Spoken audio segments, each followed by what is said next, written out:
ഒരുപാട് പേര് നമ്മുടെ മെസ്സേജിൽ ചോദിച്ചതാണ് എന്തിനാണ് ഇത്രത്തോളം അക്കൂസ്റ്റിക്സ് ചെയ്യുന്നത്, ഇങ്ങനെ ചെയ്താൽ പോരെ, ഈ രീതിയിൽ ചെയ്താൽ പോരെ.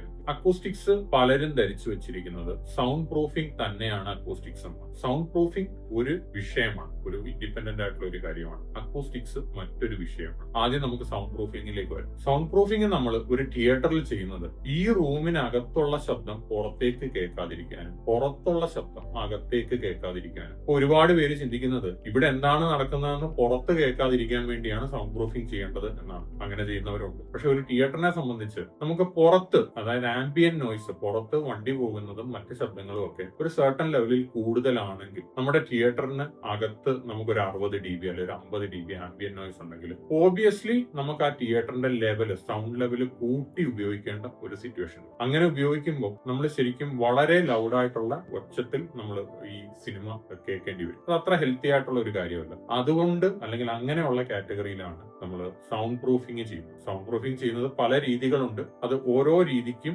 അതിൻ്റെതായ കോംപ്ലക്സിറ്റി ഉണ്ട്, സമയം എടുക്കും, ഇൻവെസ്റ്റ്മെന്റ് കൂടും. ഇനി അക്കോസ്റ്റിക്സിലേക്ക് വന്നാൽ നമുക്ക് എന്തിനാണ് അക്കോസ്റ്റിക്സ്? ഒരു റൂം നമുക്ക് ലൈവായിട്ട് ഫീൽ ചെയ്യാൻ വേണ്ടിയാണ് അക്കോസ്റ്റിക്സ്. ഈ ഒരു കൺസെപ്റ്റ് മറന്നിട്ടാണ് പല ഹോം തിയേറ്റേഴ്സും ഇന്ന് ബിൽഡ് ചെയ്തിട്ടുള്ളത്. പലരുടെയും ധാരണ ഒരു സ്ട്രക്ചർ ബിൽഡ് ചെയ്ത് അതിനകത്ത് റോക്കുകളോ അല്ലെങ്കിൽ അതുപോലെ എന്തെങ്കിലും ഒരു അബ്സോർബിംഗ് മെറ്റീരിയൽ നിറച്ചതിന് ശേഷം അതിന് എസ്തെറ്റിക്കലി പ്ലീസിംഗ് ആയിട്ടുള്ള രീതിയിൽ ഒന്ന് ഫിനിഷ് ചെയ്ത് കഴിഞ്ഞാൽ അത് അക്കൂസ്റ്റിക്സ് ആയി എന്നാണ്. ശരിയാണ്, പലർക്കും അതൊരു ആ റൂമിൽ നിങ്ങൾക്ക് കിട്ടുന്നത് ഒരു പുതിയ ഫീലിംഗ് ആയിട്ട് തോന്നും, അത് കൺട്രോൾഡ് ആയിട്ട് തോന്നും. പക്ഷെ ശരിക്കും സംഭവിക്കുന്നത് നിങ്ങൾ നിങ്ങളുടെ മിഡ് ടു ഹൈ ഫ്രീക്വൻസികളെ നിങ്ങൾ വളരെ വളരെ അബ്സോർബ് ചെയ്ത് ഓൾമോസ്റ്റ് ഇല്ലാണ്ടാക്കി എന്ന് തന്നെ പറയാം. ഇങ്ങനെയുള്ള റൂമുകളെ നമ്മൾ ഡെഡ് റൂം എന്നാണ് പറയുന്നത്. അതായത് ഒരിക്കലും ഒരു ലൈവ്നെസ് നമുക്ക് ഇങ്ങനെയുള്ള റൂമുകളിൽ കിട്ടില്ല. മറിച്ച് പ്രോപ്പർ അക്കൂസ്റ്റിക് ട്രീറ്റ്മെന്റ് ഉള്ള റൂമുകളിൽ വളരെ ലൈവായിട്ട് നമുക്ക് ശബ്ദം പെർസീവ് ചെയ്യാൻ പറ്റും. ശബ്ദത്തിന്റെ ഏറ്റവും ഇമ്പോർട്ടന്റ് ഭാഗം നമ്മുടെ വോക്കൽ റേഞ്ച് തന്നെയാണ്. ഇതുപോലെ ഒരുപാട് അബ്സോർപ്ഷൻ ചെയ്തിട്ടുള്ള പ്രോപ്പർ ആയിട്ടുള്ള അക്കൂസ്റ്റിക്സ് അല്ലാതെ ചെയ്തിട്ടുള്ള റൂമുകളിൽ നിങ്ങൾ ശ്രദ്ധിച്ചു കഴിഞ്ഞാൽ നിങ്ങൾ ആ റൂമിൽ നിങ്ങൾ സംസാരിക്കുമ്പോൾ തന്നെ നിങ്ങളുടെ വോക്കൽ റേഞ്ച് ഒരുപാട്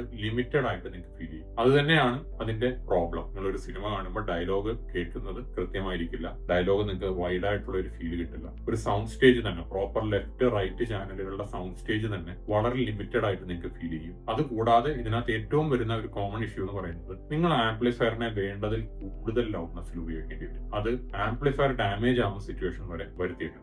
ഇനി എങ്ങനെയാണ് അക്കൂസ്റ്റിക്സ് പ്രോപ്പർ ആയിട്ട് ചെയ്യേണ്ടതെന്ന് ചോദിച്ചു കഴിഞ്ഞാൽ നമ്മുടെ റൂമിൽ റിഫ്ലക്ഷൻസ് വേണ്ട അളവിൽ നിലനിർത്തി, എന്നാൽ നമ്മുടെ റൂമിൽ ഒരു മോഡറേറ്റ് അല്ലെങ്കിൽ മോഡറേറ്റിന് മുകളിൽ നമ്മൾ സബ്വർക്ക് യൂസ് ചെയ്യുന്നുണ്ട്, ഒരു മോഡറേറ്റിന് മുകളിൽ അബ്സോർപ്ഷൻ നിലനിർത്തിയാണ് നമ്മൾ അക്കൂസ്റ്റിക്സ് യൂസ് ചെയ്യേണ്ടത്. അത് കസ്റ്റം ഒരിടത്ത് ചെയ്യുന്നതല്ല, നമ്മൾ മറ്റൊരിടത്ത് ചെയ്യും. ഒരു റൂമിന് റൂമിന്റേതായ സൗണ്ട് പ്രോപ്പർട്ടീസ് ഉണ്ട്. അത് കഴിഞ്ഞ് ആ റൂമിലേക്ക് നമ്മൾ 7 ചാനലോ അല്ലെങ്കിൽ 10 ചാനലോ 14 ചാനലോ സ്പീക്കർ കൊണ്ടുവരുമ്പോൾ ആ സ്പീക്കറുകൾ തരുന്ന കോംപ്ലക്സിറ്റീസ് ഉണ്ട്. പിന്നീട് സബ്വൂഫർ കൊണ്ടുവരുമ്പോൾ സബ്വൂഫർ തരുന്ന കോംപ്ലക്സിറ്റീസ് ഉണ്ട്. പിന്നീട് നമ്മുടെ കസേര വരുമ്പോൾ കസേരയുടെ കോംപ്ലക്സിറ്റി ഉണ്ട്. ഈ കോംപ്ലക്സിറ്റികളെല്ലാം കൺസിഡർ ചെയ്താണ് നമ്മൾ അക്കൂസ്റ്റിക്സ് ഡിസൈൻ ചെയ്യേണ്ടത്. സിമ്പിൾ ആയിട്ട് പറഞ്ഞു കഴിഞ്ഞാൽ നമ്മുടെ റൂം നമുക്ക് ലൈവായി ഫീൽ ചെയ്യും. ഒരു ശബ്ദം സ്ക്രീനിൽ വന്നാൽ ഒരാളുടെ ഡയലോഗ് പ്രോപ്പർ ആയിട്ട് അയാൾ പറയുമ്പോൾ അയാളുടെ ഡയലോഗ് വോക്കൽ റേഞ്ച് കംപ്ലീറ്റ് ആയിട്ട് നമുക്ക് കേൾക്കാൻ പറ്റണം. കാര്യം നമ്മൾ മനുഷ്യരായതുകൊണ്ട് നമുക്ക് റെലവെന്റ് ആയിട്ടുള്ള ഫ്രീക്വൻസീസും മിഡ് ഫ്രീക്വൻസീസ് ആണ്. ആ ശബ്ദം കൃത്യമായി കേൾക്കുന്നതിനോടൊപ്പം തന്നെ അതിന് താഴോട്ടും മുകളിലോട്ടും ഉള്ള ഫ്രീക്വൻസികൾ കൃത്യമായിട്ട് കേൾക്കാൻ